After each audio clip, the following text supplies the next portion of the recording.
Hi, I'm EXO with a keen interest for all things DIY. And today, I'm going to be showing you just how easy it is to make this serving tray.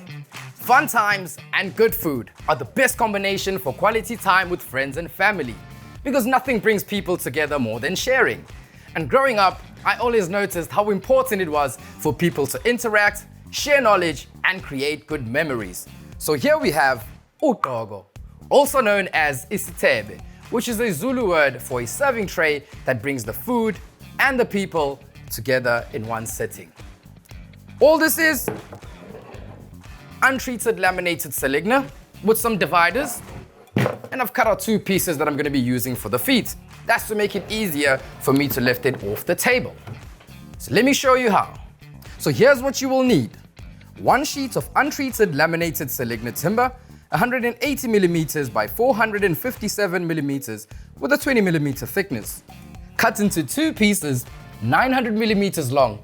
Builders cut that for me and they can cut it for you. You will also need some food grade cutting board oil, and this is going to waterproof and protect the wood. A pack of 4 by 35 millimeter screws, a sander with 120 grit sandpaper, a jigsaw, 2 clamps, a screw pilot and drill driver. You also need a measuring tape, a pencil, a ruler, and a combination square. And if you have a circular saw, it'll make life a lot easier. So I'm going to be using one of these. So I'm going to use 1 piece for the base of the serving tray. The second one, I'm going to be cutting into the pieces that I'm going to be using for my dividers. 1 piece 900 millimeters long, 60 millimeters in height. 4 other pieces, 219 millimeters, 60 millimeters in height as well. 2 pieces, that's for the feet, 60 millimeters by 150 millimeters. Right, let's get measuring, let's get cutting. So that's my first piece, 900 millimeters by 60 millimeters. So I'm going to measure and cut 1 piece at a time to allow for the blade thickness. I'm going to be using a circular saw to cut my first piece, and to hold it in place, I'm going to be using clamps. That's my first piece cut. Now I need 2 more pieces like this so I can make my 4 dividers. Same as last time, I'm going to measure and mark 60 millimeters. So I've got my 3 pieces cut.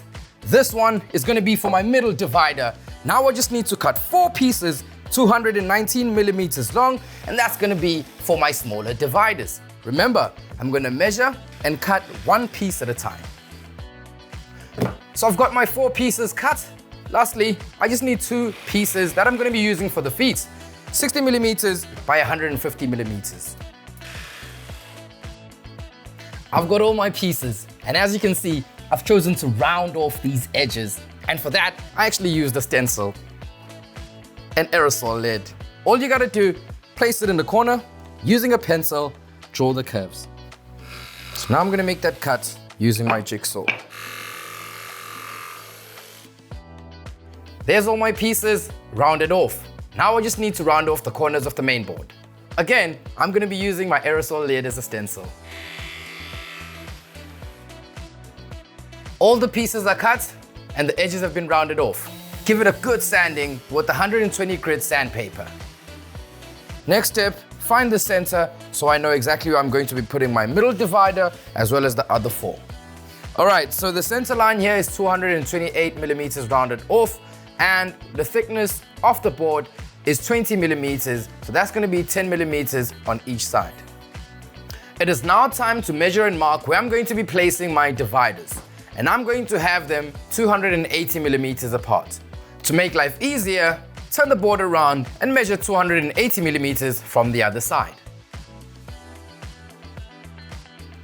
So I've marked the board on one side, and I'm going to flip it over and mark it on the other side so I know exactly where I'm going to be putting in my pilot hole for the screws. First, I'm going to attach the center divider. I'm going to clamp it down and drill 5 pilot holes. So I've drilled the 3 pilot holes in the middle. I'm going to put the screws in before I drill the 2 others on the outside. And now, the same procedure for the side dividers. Clamp them in place, drill the pilot holes, and attach the screws. My dividers are in place, so I'm just going to give the back a light sanding to get rid of the pencil marks and the splinters from the pilot holes. Final step, attach the feet, clean it up so that the dust doesn't get trapped under the oil when we give it that good coating. When you're positioning the feet, remember to leave a little bit of a gap here so your fingers can fit through when you want to carry the IsiThebe. You can measure it if you want, but I'm just going to eyeball it. And now for the exciting part. I'm going to spray the oil, massage it in with my fingers, and watch this wood come alive. There we go, our first coat is done. Now I'm just going to leave it for 4 to 6 hours, let the wood soak in the oil. Now remember, depending on how often you use it, you may need to apply the oil every now and then. Now all that's missing is some friends, some family, and some shisanyama. Now remember, everything I've used is available at Builders in store or online at builders.co.za. And for more how-to videos like this, check out the blog on the website. Get to Builders, get it done.